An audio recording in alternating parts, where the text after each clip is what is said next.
Hello guys, welcome to RP classes knowledge for all. आज हम लोग बजट के बारे में पढ़ने वाले हैं। कोई भी एग्ज़ाम हो, चाहे वो पीएससी, यूपीएससी, सीजी, व्यापम, चाहे किसी भी तरीके का एग्ज़ाम हो, वहाँ आपको बजट से क्वेश्चन जरूर देखने को मिलेगा। तो चलिए आज हम लोग बजट को पढ़ेंगे। तो हम लोग बजट को किस वे पे पढ़ेंगे? तो सबसे पहले हम लोग देखेंगे कि बजट क्या है। फिर उसके बाद हम लोग बजट का इतिहास देखेंगे, बजट के प्रकार, वित्तीय घाटा, घाटे का वित्त पोषण, इस तरीके से। और लास्ट में हम लोग 10 इंपॉर्टेंट ऑब्जेक्टिव क्वेश्चन भी करेंगे। तो चलिए स्टार्ट करते हैं हम लोग बजट। तो सबसे पहले देखेंगे हम लोग बजट क्या है। तो किसी भी अर्थव्यवस्था में सरकार के आगामी वर्ष के आय और व्यय के ब्यौरे को बजट कहते हैं। आपने कभी न कभी बजट बनाई होगी। जैसे कभी आपको पापा से अगर पॉकेट मनी मिलती होगी तो आप ये प्लान करते होंगे कि आप पॉकेट मनी को कहाँ कहाँ खर्च करेंगे। तो जो आपको पॉकेट मनी मिलती है वो आपकी आय हो गई, और जहाँ जहाँ आपको खर्च करना है वो आपकी व्यय हो गई। इस तरह से आप भी अपने बजट बनाते हैं। तो उसी तरीके से सरकार भी अपने आगामी वर्ष के लिए आय और व्यय का लेखा जोखा तैयार करती है। इसीलिए आय और व्यय के लेखा जोखा को हम लोग बजट कहते हैं। सामान्य तौर पर कोई भी कंपनी, कॉरपोरेशन, यहाँ तक कि परिवार में भी बजट शब्द का प्रयोग किया जाता है। तो आखिर यह बजट शब्द आया कहाँ से? तो बजट एक फ्रांसीसी शब्द बुगे से बना है। किससे बना है? बुगे से, जिसका अर्थ होता है चमड़े का थैला। तो ये चीज़ें आप याद रखिएगा। ब्रिटेन में 18वीं सदी के मध्य में इसी तरह के बैग से सरकारी आय तथा व्यय के ब्यौरे से संबंधित दस्तावेज को निकालकर संसद में प्रस्तुत किया जाता है। किस तरीके से?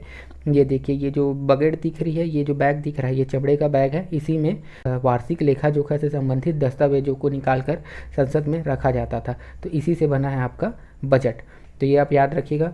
लेकिन भारत में पिछले 2 वर्षों से कुछ इस तरीके से, ये जो थैला दिख रहा है, इस तरीके से बैग में बजट संबंधित दस्तावेज को रखा जाता है। इसको भारत में बही खाता नाम दिया गया है। तो ये भी आप याद रखिएगा। भारत में इस ब्यौरे का प्रावधान संविधान के अनुच्छेद 112 में है। कितने में है? 112 में है। तो ये संविधान के अनुच्छेद को याद रखिएगा, बहुत इंपॉर्टेंट है। लेकिन वहाँ संविधान के अनुच्छेद में बजट शब्द का प्रयोग नहीं किया गया है। तो क्या प्रयोग किया गया है? तो वहाँ पे वार्षिक वित्तीय विवरण शब्द का प्रयोग किया गया है। क्या किया गया है? वार्षिक वित्तीय विवरण। तो ये आप याद रखिएगा। भारत में ये अनुच्छेद 112 में वार्षिक वित्तीय विवरण अर्थात बजट का प्रावधान किया गया है। एक लाइन ये भी आप याद रखिएगा, बहुत इंपॉर्टेंट है। कई एग्जाम में आपको ये लाइन दिखा मिलेगा। जैसे कि बजट सरकार की राजकोषीय नीति का लेखा पत्र होता है। बजट सरकार की राजकोषीय नीति का लेखा पत्र होता है। तो ये लाइन भी आप याद रखिएगा। आगे देखते हैं हम लोग। राष्ट्रपति की सहमति से वित्त मंत्री, कौन? राष्ट्रपति की सहमति से वित्त मंत्री लोकसभा में वित्तीय वर्ष के लिए बजट प्रस्तुत करते हैं। तो ये आप याद रखिएगा।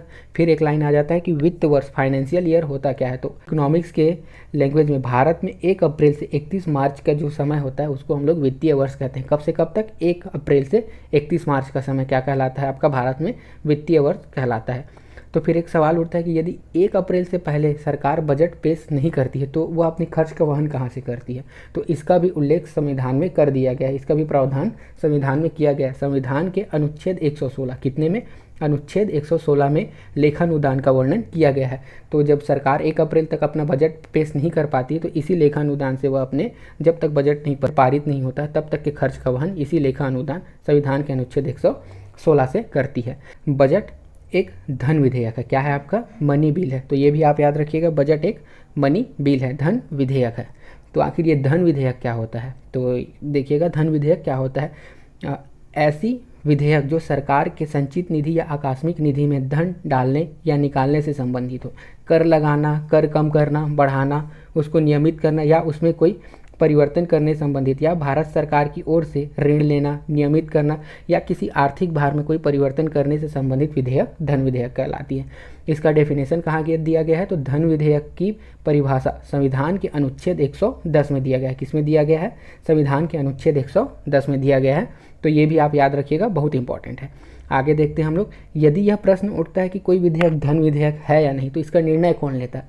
मतलब कोई भी विधेयक धन विधेयक है या नहीं, इसका निर्णय लोकसभा का अध्यक्ष, लोकसभा का स्पीकर लेता है। कौन लेता है? लोकसभा का स्पीकर, और यह निर्णय अंतिम होता है, इसको कहीं भी आप चुनौती नहीं दे सकते हैं, न तो इसको न्यायालय और न ही राष्ट्रपति इसको अस्वीकार करता है।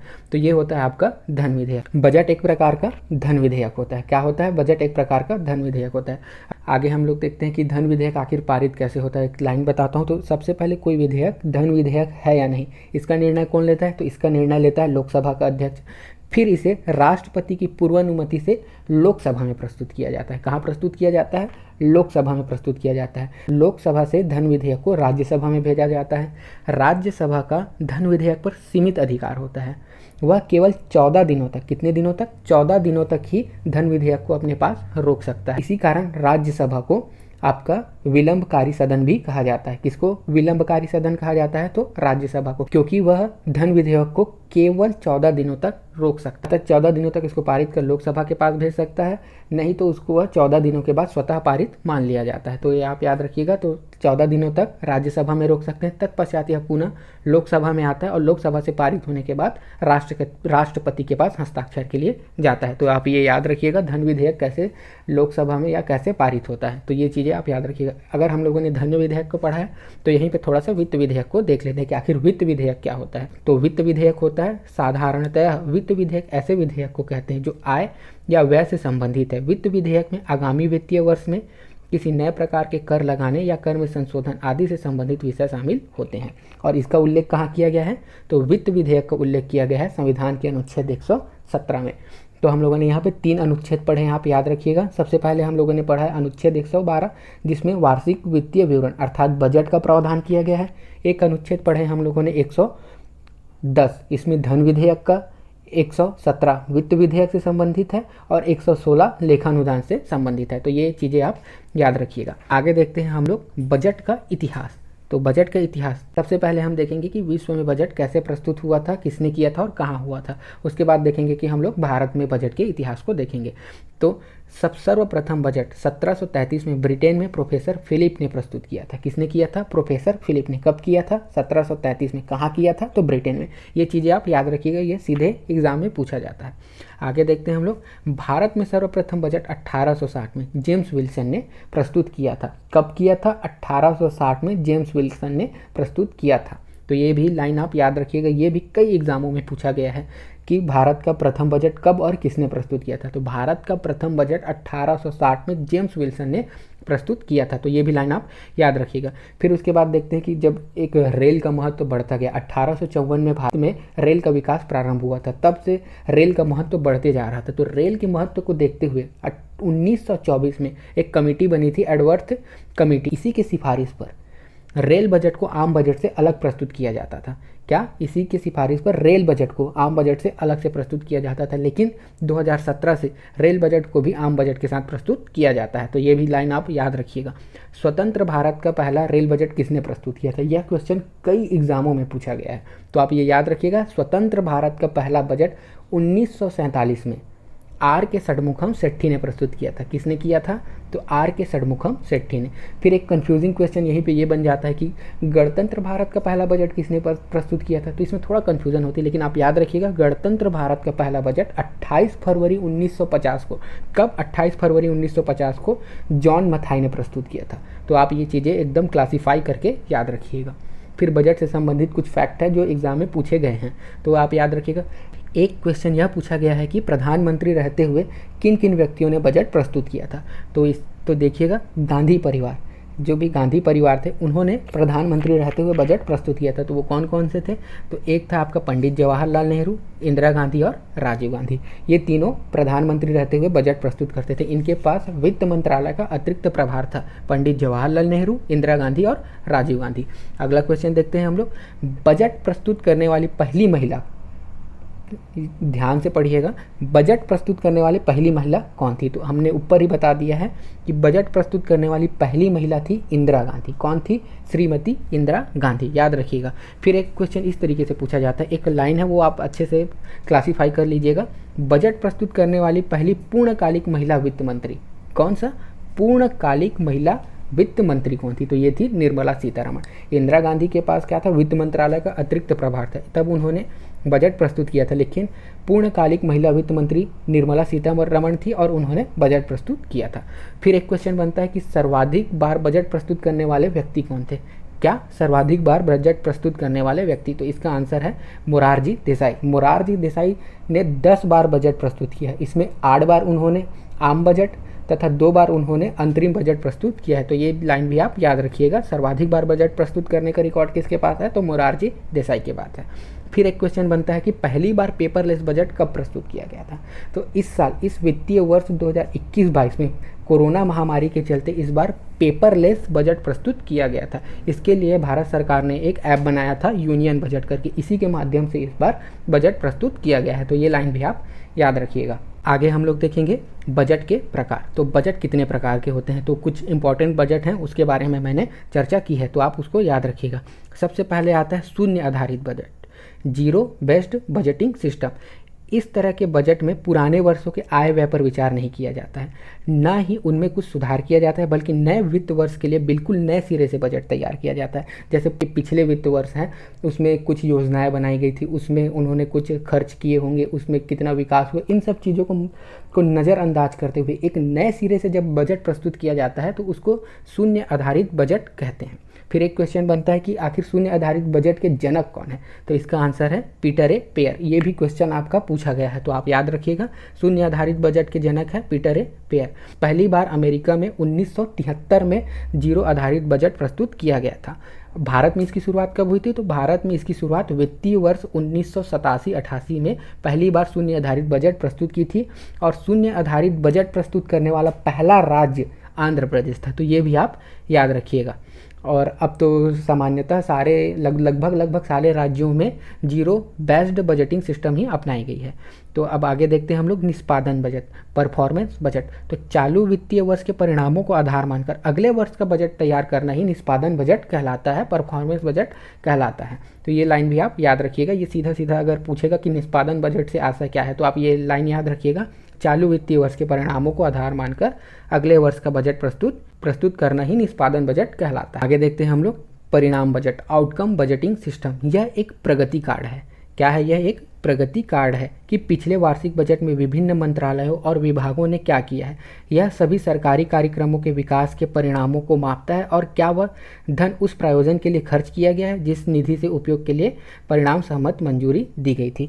मतलब कोई भी जैसे कि योजना बनाई गई है, मान लीजिए कि मनरेगा एक योजना बनाई गई है, उसमें 1000 करोड़ रुपए का प्रावधान किया गया है, तो इसमें प्रत्येक 3 महीने में एक लक्ष्य निर्धारित किया जाता है कि अपने को इतना लक्ष्य हासिल करना है। अगर वो लक्ष्य हासिल कर लेते हैं, फिर आगे के मदों का उपयोग किया जाता है। तो यह एक परिणाम बजट कहलाता है, जिसमें हम लोग आउटकम के बेस्ड पे बजट का प्रावधान करते हैं। तो ये भी आप याद रखिएगा। फिर उसके बाद आता है जेंडर बजट। जेंडर बजट तो महिलाओं को आर्थिक रूप से मजबूत करने के साथ उनके कल्याणकारी योजनाओं को पूरा करने के लिए सरकार जेंडर बजट में धनराशि की व्यवस्था करती है। महिलाओं को उनके अधिकारों और आर्थिक विकास के लिए समुचित बजट का प्रावधान किया है। इससे ये साबित होता है कि जैसे कि भारत जैसे देशों में जहाँ पे लिंगानुपात आज भी काफ़ी कम है, भारत जैसे देशों में जहां आज भी लिंगानुपात काफ़ी कम है, वहाँ पे जेंडर बजट का महत्व बढ़ जाता है। इसीलिए भारत सरकार इसीलिए भारत में वर्ष 2006-07 में पहली बार जेंडर बजट प्रस्तुत किया गया था। भारत में वर्ष 2006-07 में पहली बार जेंडर बजट प्रस्तुत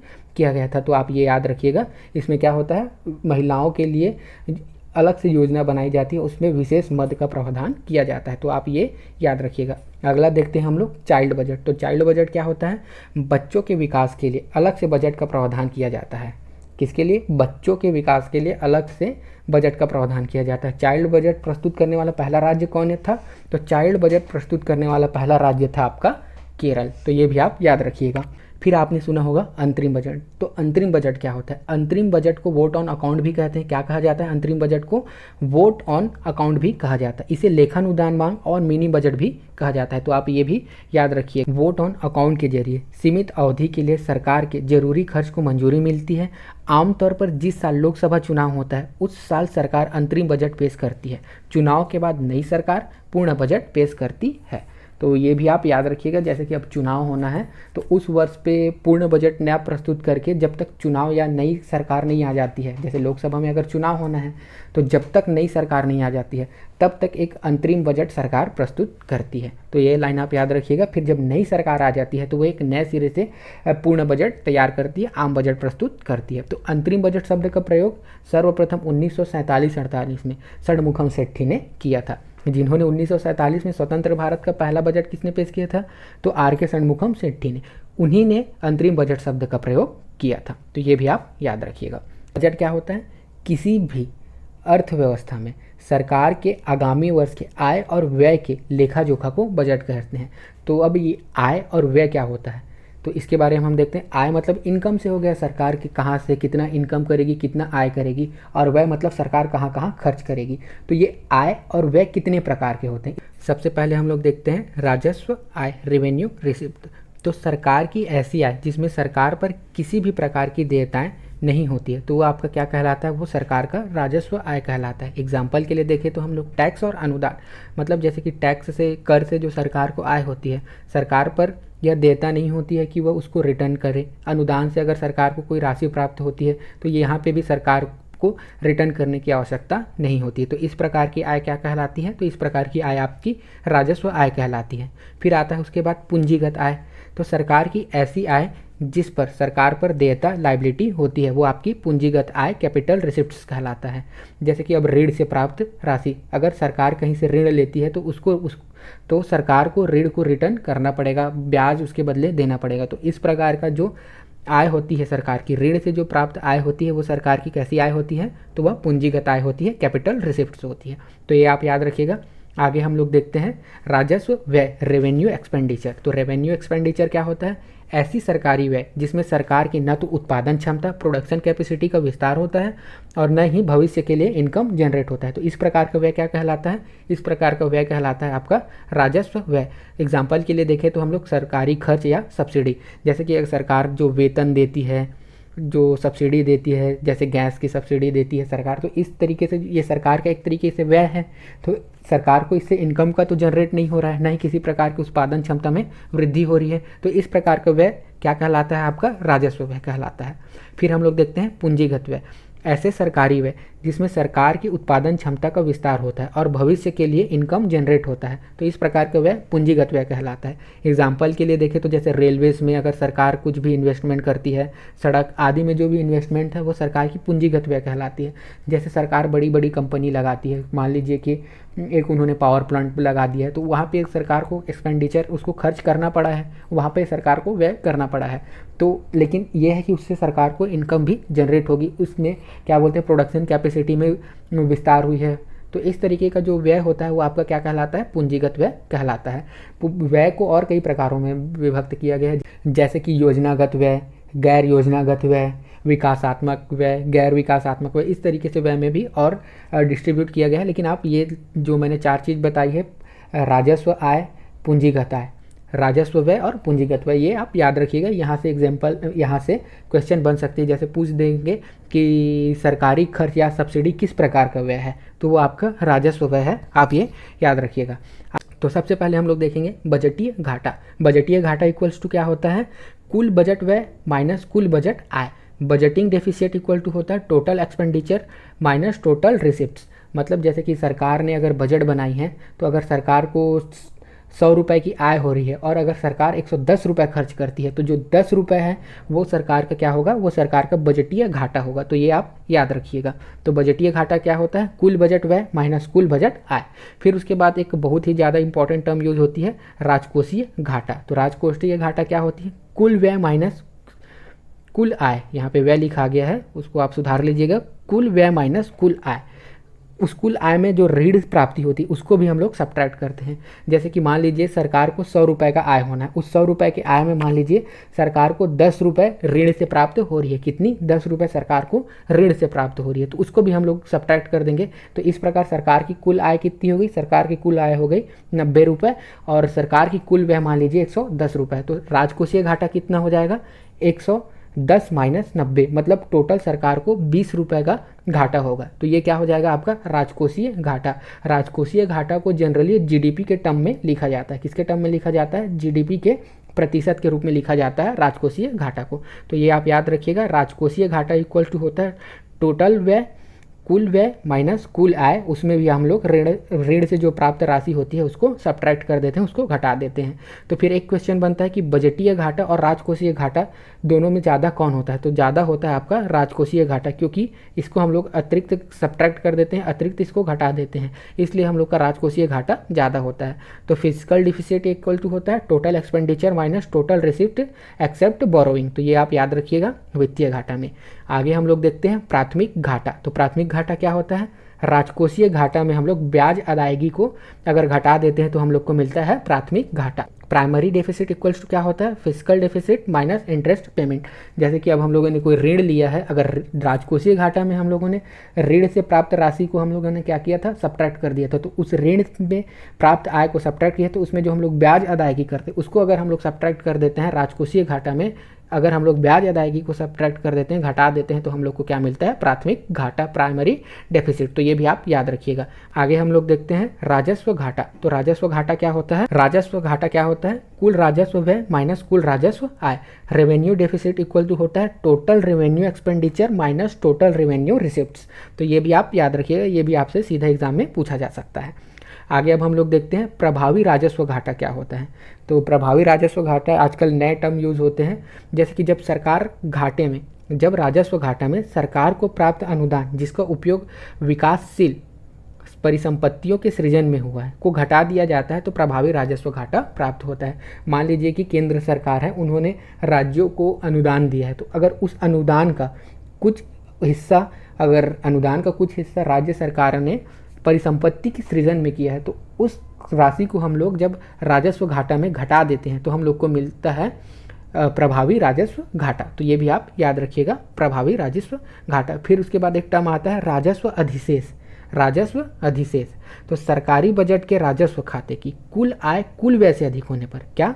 कुल आय कुल व्यय से अधिक हो तो यह आधिक्य राजस्व अधिशेष रेवेन्यू सरप्लस कहलाता है। तो आप ये भी याद रखिएगा। आगे हम लोग देखते हैं घाटे का वित्त पोषण डेफिसिट फाइनेंसिंग। तो ये बहुत ही इंपॉर्टेंट टर्म है, आप ये याद रखिए। जैसे हम लोगों ने पीछे पढ़ा कि सरकार को कुछ वित्तीय घाटे होते हैं, जैसे बजटीय घाटा, राजकोषीय घाटा, प्रभावी राजस्व घाटा, राजस्व घाटा या प्राथमिक घाटा। मतलब सरकार को अगर किसी भी तरीके का घाटा होता है तो उसके पास इनकम कम, मतलब सरकार की जो कुल व्यय है वो कुल आय से क्या होगी? ज़्यादा आ गई। तो कुल व्यय ज़्यादा, तो सरकार के पास तो पैसे है नहीं, तो सरकार व्यय कैसे करेगी? तो उसी घाटे के वित्त पोषण के लिए सरकार जो प्रबंधन करती है उसी को बोलते हैं घाटे का वित्त पोषण, डेफिसिट फाइनेंसिंग बोलते हैं। क्या बोलते हैं? Deficit financing. जब सरकार का कुल व्यय कुल आय से ज़्यादा होता है तो जो घाटा होती है सरकार को, उसके लिए जो सरकार वित्त के लिए प्रबंधन करती है उसी को बोलते हैं घाटे का वित्त पोषण। पहली बार इसका प्रयोग 1930 में अमेरिका ने किया था। किसने किया था? अमेरिका ने किया था। भारत में 1969-70 में इसका प्रयोग किया गया था। कब किया गया था? वित्तीय वर्ष 1969-70 में पहली बार घाटे के वित्त पोषण का प्रयोग भारत में किया गया था। तो आखिर घाटे के वित्त पोषण की आवश्यकता क्यों पड़ती है? तो ये मैंने पहले ही बता दिया है, एक बार और पढ़ देता हूँ। जब सरकार को किसी निर्धारित अवधि में विकास हेतु उपार्जन से अधिक व्यय की आवश्यकता होती है, तब सरकार को घाटे के वित्त पोषण की आवश्यकता पड़ती है। तो फिर सवाल उठता है कि सरकार घाटे की वित्त पोषण करती कैसे है? तो ये 3 तरीके से करती हैं, और भी तरीके हो सकते हैं। तो विदेशी सहायता, जैसे विदेशी से अगर सरकार को अनुदान मिल जाता है, विदेशी या आंतरिक ऋण, और अगर इन सब से भी नहीं होती तो सरकार मुद्रा करेंसी छाप कर भी घाटे का वित्त पोषण करती है। तो ये सब चीज़ें आप याद रखिए इनका।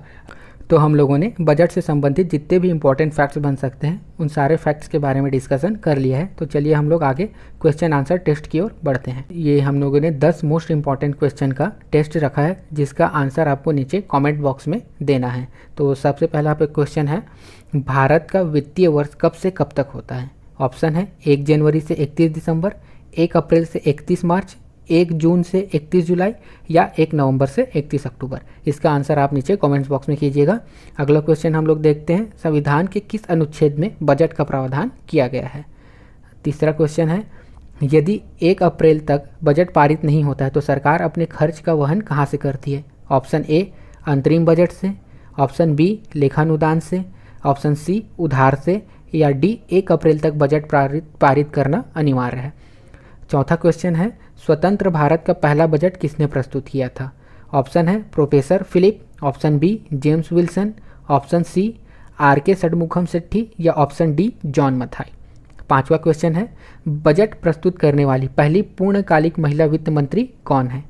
ऑप्शन ए इंदिरा गांधी, सरोजनी नायडू, प्रतिभा पाटिल, या निर्मला सीतारमण। छठवां क्वेश्चन है, शून्य आधारित बजट के जनक माने जाते हैं? Peter a pair, Adam Smith, John Mathai, या फिलिप। सातवां क्वेश्चन है, चालू वित्तीय वर्ष के परिणामों को आधार मानकर अगले वर्ष का बजट प्रस्तुत करना खालिस्तान बजट कहलाता है?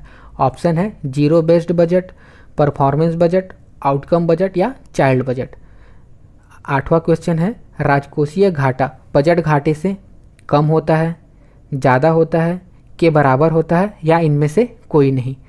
नौवां क्वेश्चन है, प्राथमिक घाटा बराबर होता है कुल व्यय माइनस कुल आय, कुल राजस्व व्यय माइनस कुल राजस्व कुल राजस्व व्यय माइनस कुल राजस्व आय, राजकोषीय घाटा माइनस ब्याज अदायगी, या कुल व्यय माइनस कुल आय ऋण को छोड़कर। और लास्ट क्वेश्चन है, घाटे के वित्त पोषण के साधन है? ऑप्शन ए विदेशी अनुदान सहायता, विदेशी व आंतरिक ऋण, मुद्रा छापकर, या उपरोक्त सभी। इस सब का आंसर आपको नीचे कमेंट बॉक्स में करना है। और अगर आप इन 10 क्वेश्चन का आंसर चाहते हैं तो हमारे टेलीग्राम ग्रुप आरपी चैनल से जुड़ सकते हैं। तो वीडियो अच्छा लगा हो तो लाइक शेयर और सब्सक्राइब जरूर कीजिएगा। Thank you.